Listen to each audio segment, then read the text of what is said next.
Tomorrow, 12:45, there'll be a joint press briefing here by Ambassador Ataeva, the permanent representative of Turkmenistan to the United Nations, and Rabab Fatima, who, as you know, is the Undersecretary General and High Representative and head of the Office for Least Developed Countries, Landlocked Developing Countries, and Small Island Developing States. They will be here to discuss the upcoming third UN Conference on Landlocked Developing Countries that will take place in Turkmenistan from the 5th to the 8th of August of this year. Meanwhile, our Secretary General is wrapping up his visit to Rio, where he was attending, as you know, the BRICS summit. He held a number of bilateral meetings today, notably with the Premier of the State Council of the People's Republic of China, Li Qiang. They discussed cooperation between the United Nations and China, sustainable development, climate change, and financing. And yesterday afternoon, on the margins of the BRICS, the Secretary General also met with the Iranian Foreign Minister, Saeed Abbas Araghchi. The Secretary General noted the importance of the consolidation of the ceasefire to lay the groundwork for the resumption of negotiations. He also had bilateral meetings with the Foreign Minister of Turkey, Hakan Fidan. They exchanged views on the war in Ukraine, the situation in the Middle East, and the next rounds of meetings on Cyprus. All of these readouts have been shared with you. The Secretary General is leaving Rio a bit later today and will be back in New York at daybreak tomorrow. This morning, the General Assembly, as you may have heard from Sharon, held a ceremony in solidarity and reflection of the 30th anniversary of the genocide in Srebrenica, as mandated by the General Assembly. Courtney Rattray, the Secretary General's chef de cabinet, delivered remarks on the Secretary General's behalf, saying that we must remember the more than 8,000 Bosnian Muslims, men and boys, who were killed in Srebrenica, and we pay tribute to the strength, to their dignity, and the courage of the survivors and their families. 30 years ago, the Secretary General said in his message, the United Nations and the world failed the people of Srebrenica. This collective failure, he added, was the result of policies, propaganda, and international indifference. Today, he said, we remember, and we must also confront reality. After Srebrenica, the world said once again, never again. Hate speech is on the rise again, fueling discrimination, extremism, and violence. We see the glorification of war criminals. We see the same dangerous currents that once led to atrocity crimes. The Secretary General said we cannot ignore these warning signs. And also, as a note, Rosemary DiCarlo, the Undersecretary General for Political and Peace-Building Affairs, will be representing the Secretary General at the official remembrance in Srebrenica that takes place this Friday in Bosnia. Turning to Haiti, where our colleagues at the Office of the Coordination of Humanitarian Affairs report that armed attacks in the Center Department last week displaced more than 16,000 human beings. Most have found refuge with host families, while 2% of them have settled in one of 7 informal displacement sites that were created in the wake of these incidents. These developments reflect the continued deterioration of the security situation in Haiti, which is compounding humanitarian needs in a country where more than 1.3 million people are already internally displaced. Half of those are children. Overall, 6 million people in Haiti need humanitarian assistance amid persistence in security, the gradual collapse of essential services. Displaced women and girls face particular risk. They face severe risk for their safety, including exposure to sexual and gender-based violence, with cases reported in some displacement sites. Despite major challenges, humanitarian partners continue to deliver life-saving assistance to the most vulnerable in Haiti. From January to March, more than 720,000 people received emergency food assistance, 25,000 people received emergency shelter kits, and 35,000 benefited from essential non-food items. Nearly 170,000 people gained access to safe drinking water, and 55,000 accessed emergency sanitation facilities. However, as we said yesterday, the lack of funding is significantly impacting our ability and our partners' ability to meet the growing needs of the Haitian people. And as I said, unfortunately, the Haitian humanitarian appeal remains the least funded of all of our humanitarian appeals, which are almost all underfunded.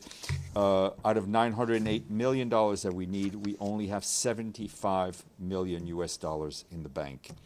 OCHA remains committed to working closely with humanitarian partners, national authorities, and others to increase funding levels, coordinate the delivery of assistance, facilitate humanitarian access, and ensure the needs of Haiti's most vulnerable people are addressed. Turning to the situation in Gaza, our humanitarian colleague warned again that the already catastrophic conditions on the ground are deteriorating even further. Our teams continue to receive reports of tents, schools, homes, and medical facilities coming under attack, with scores of people killed or injured every single day. OCHA warns that the fuel crisis has reached a critical point. What little fuel remains is already being used to power the most essential operations, but it's running out fast, and there are virtually no additional accessible stocks left. Hospitals are rationing, ambulances are stalling, water systems are on the brink, and the deaths this is likely to cause could soon rise sharply unless Israeli authorities allow new fuel to get in, and none has come in the last few months, as we've said. We need fuel urgently, and we need it in large quantities to power the most essential parts, notably water desalination, hospitals, and telecommunications. Today, Israeli authorities issued yet another displacement order for parts of Khan Younis, specifically ordering the displacement of those staying in tents. An initial review of a map published with the order suggests it also includes areas that have not been subjected to displacement orders since before the last ceasefire, which, as you will recall, ended in March. Even the smaller areas where people are being forced to concentrate now, down to about 15% of the strip and shrinking, are fragmented. They lack even the most basic infrastructure and services and remain extremely unsafe. We cannot forget that between our daily reports to you, families are trying to survive this nightmare. They're trying to protect their children to the extent possible and search for whatever minimal food exists. The issuance of displacement orders does not relieve any party from the imperative to spare civilians, including those who are unable or unwilling to move. Yesterday, our colleagues at the World Health Organization called for the protection of the Nasser Medical Complex in Khan Younis, warning that the hospital is overwhelmed with trauma injuries, double its capacity, and has effectively turned into the largest one large trauma ward. In a video message he sent from the hospital, our friend Dr. Rick Pieperkorn, WHO's representative in the occupied Palestinian territory, said the facility is running critically low on trauma supplies, essential medicines, equipment, and fuel. He also noted that the staff are exhausted. OCHA reports that humanitarian movements inside Gaza remain heavily restricted. Yesterday, out of 12 attempts to coordinate such movements with the Israeli security authorities, only 4 were fully facilitated, and just one of those involved the delivery of supplies. Another 4 attempts were denied outright, blocking efforts to evacuate patients, recover broken trucks, or remove debris. The remaining 4 were initially approved, but then faced impediments on the ground, ultimately undermining the team's ability to carry out the missions as planned. Turning to Ukraine, where our humanitarian colleagues on the ground say that yesterday's attacks in Kharkiv and Zaporizhzhia caused multiple civilian casualties and extensive damage to civilian infrastructure. According to what local authorities are telling us, nearly 60 people were injured in the morning attacks, which sparked fires in residential areas. Today, a UN-led convoy delivered 10 metric tons of aid, including hygiene kits and shelter materials, to communities in the regions of Mykolaiv and the south of the country. We and our partners continue to support the humanitarian response across Ukraine. From January to May this year, nearly 460 partners reached 3.5 million people out of the 6 million we hope to reach this year. Our colleagues at UNHCR tell us that they continue to undertake durable house repairs of homes that have been damaged by the war, which is a key enabler for families and communities to begin the path towards recovery. UNHCR reached a major milestone with more than 40,000 homes damaged by the war repaired, enabling families to return or remain in their communities. Beyond durable repair, since the start of the full-scale Russian invasion, UNHCR has also supported some 470,000 people with emergency shelter material kits, including tarpaulin and wood and nails to put in the wood. As a reminder, the $2.6 billion humanitarian needs and response plan for Ukraine is currently 32% funded, with only $848 million in that bank account. And turning to South Sudan, which as the country approaches 14 years of independence, our peacekeeping colleagues reaffirmed our support to South Sudan and to the people of South Sudan. They added that this year's Independence Day, which is July 9th, presents a renewed opportunity for South Sudan leaders to prioritize the rights, the dignity, and the safety of all citizens by returning to consensus-based decision-making. The mission added that now more than ever, collective action is needed to reduce tensions, to resolve political differences, and to make tangible progress in implementing peace. The peacekeeping mission urges everyone in the country to unite in the spirit of compromise and redouble efforts towards stability and security. And on the humanitarian front, the country, as you know, is facing rapidly expanding cholera outbreak, impacting thousands of people across the country. According to what the Ministry of Health is telling our humanitarian colleagues on the ground, nearly 80,000 cases and more than 1,400 deaths have been reported since the end of September of last year.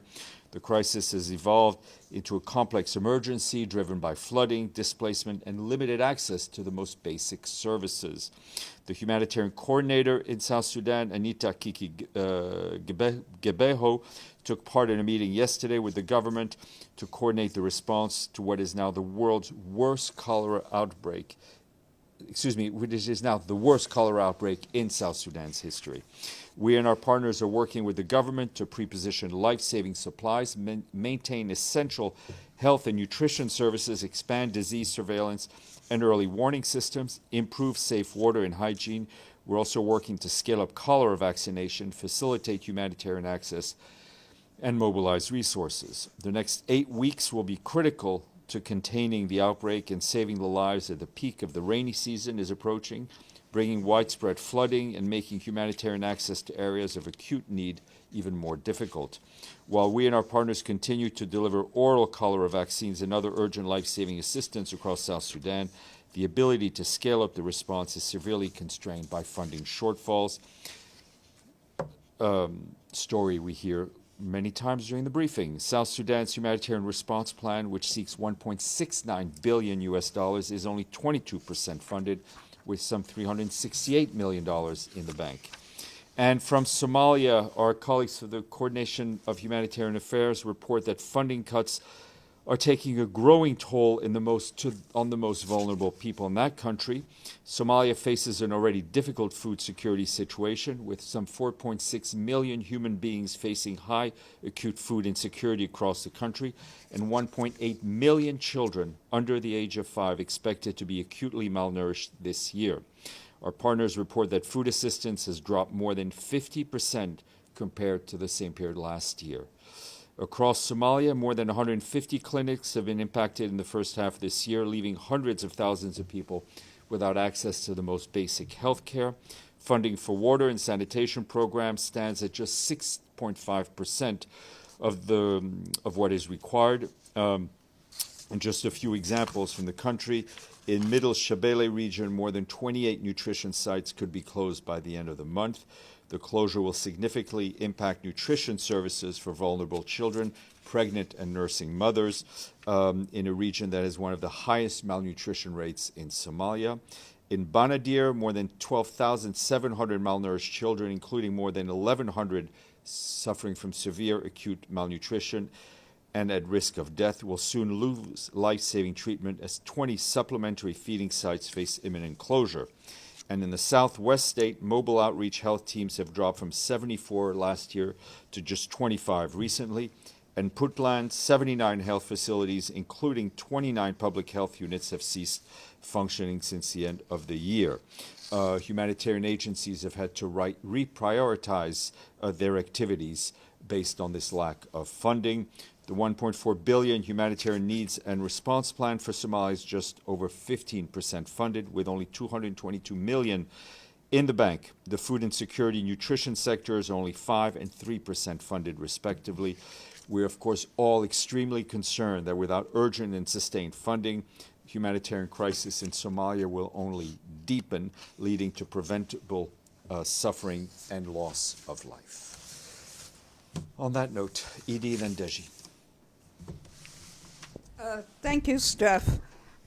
Does the Secretary General have any comment on the International Criminal Court's arrest warrants issued today for two top Taliban leaders, accusing them of persecuting women and girls in Afghanistan and alleging crimes against humanity? Well, as you know, and as I've said many times before, the ICC is independent from the Secretary General. We respect their work, we respect their independence, and we call on all countries, in fact, to respect their work. As for Afghanistan, as you know, we have been very vocal, both from the political standpoint, our human rights colleagues, on the repeated and constant violations of the human rights of women and girls in Afghanistan. And secondly, the Houthi rebels in Yemen attacked another ship in the Red Sea today after the sinking of a ship they attacked last week. Does the Secretary General have any comment on that? Yeah, I mean, we continue to be very worried and concerned about the escalation that we're seeing. We, of course, condemn the hitting by the Houthis of commercial vessels in the Red Sea and call on them to fully respect Security Council Resolution 2768, which specifically mentions that. Deji and then Miriam. Couple questions. First on Gaza. You said that OCHA warns the fuel crisis has been very critical now. Just wondering, what is the UN operation now in Gaza look like if you have a very critical fuel there? Well, you know, we are stretching what we have, right? There are two main problems. One, new fuel is just not coming in, right? And second, some of the fuel that's left in the reserves and the depots are difficult to access, and we need to coordinate every movement with the Israeli authorities. As you know, that is not successful every time. What? I mean, one of the direct impacts, I think, as we've said not too long ago, is the big reduction in ambulances that are able to work that belong to the Palestinian Red Crescent Society. It puts our work, it makes our difficult work even more challenging because we have to ration fuel ourselves in terms of fuel that's used for vehicles and generators and everything else that we need. So up to this day, what kind of operations does the UN still do? I mean, we talk about it every day. It's opportunistic. You know, we get. Dr. Pieper-Korn was able to go to Al Nasser Hospital, but the amount of work that demands just to go to that place, right? The amount of effort and administrative and bureaucratic effort it takes to just mount a mission to move people around or to distribute food. So there is, we are. You're still distributing food. We're doing whatever we can, trying to get medical supplies, trying to get food, but it's not even a drop in the bucket. Okay. Secondly, yesterday, Prime Minister Netanyahu said he nominated President Trump for Nobel Peace Prize. Just want to ask, what would the UN support that nomination or against it? I've got enough stuff to get into. I'm not going to start commenting on who's getting nominated for the Nobel Peace Prize. Miriam. Thank you, Steph. A follow-up on ICC order today. Mm-hmm. With the ICC order to arrest the Taliban leaders, would that impact UN negotiations or Doha process that UN is having Look, right now? I think we need to be able to do multiple things at once. First of all, we fully respect the ICC. Our work with the ICC is based on an agreement that we have. Within that agreement, we can continue to have contact with certain people that are indicted by the ICC for purely operational reasons. It is very important that all member states respect the work of the ICC, especially those who are party to the Rome Statute, and we need to also continue in whatever we can with the political process that will improve the lives of all Afghans, and especially improve the life of Afghan women and girls. Another question on the SG's meeting with the Foreign Minister of Islamic Republic of Iran. Did they talk about suspension of IAEA cooperation that Iran suspended? I don't have anything more than what's in the readout, but I can tell you that the Secretary General has consistently called on Iran to cooperate fully with the IAEA. Okay, another question on Afghanistan. Refugees deported from Iran. The situation is dire.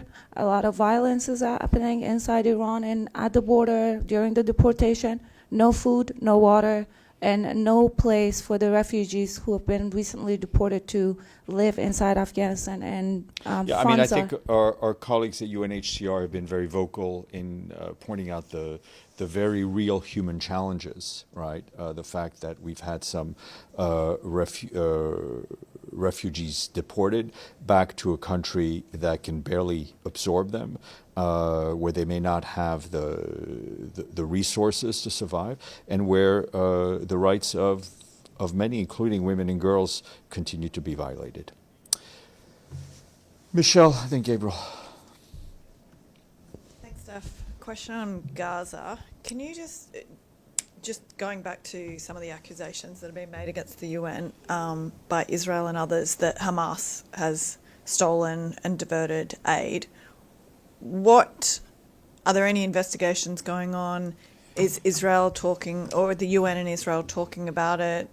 Can you just give us an update on where that's I'm not aware. I mean, listen, let me put it this way. We have operational contact with Israel all the time because we need to, and because we have to, right? And there's no way to get around it. It's important that we have those contacts. I think we have been extremely transparent and open when our trucks have been hijacked by armed gunmen. And as I've said here, it is difficult to ask our truck drivers to ask someone who's pointing an AK-47 at them who they're representing, right? Whether it is criminal gangs, armed groups, we don't know, right? We've also seen and been very transparent about cases of what I've been referring to as self-distribution, where just hungry people see a flatbed truck with flour and take what they can and what they want because they need to and they don't know when the next truck is coming through. We have done our utmost to ensure that all aid goes directly to people who need it. We were able to do that during the ceasefire and before, and we want to be able to continue to do that. So I guess on that note, is there any, in some database somewhere in the UN, is there at least a figure for like how many trucks have been looted, how many were self-distributed? Yeah, I mean, I would check with some of the agencies who I'm sure track that. Gabriel. Thank you, Steph. Do you have any more on Ian Martin's strategic review of UNRWA? Yes, it's in the process of being distributed to member states. Okay. And would you release that when it comes out? It's not going to be an official document. Okay.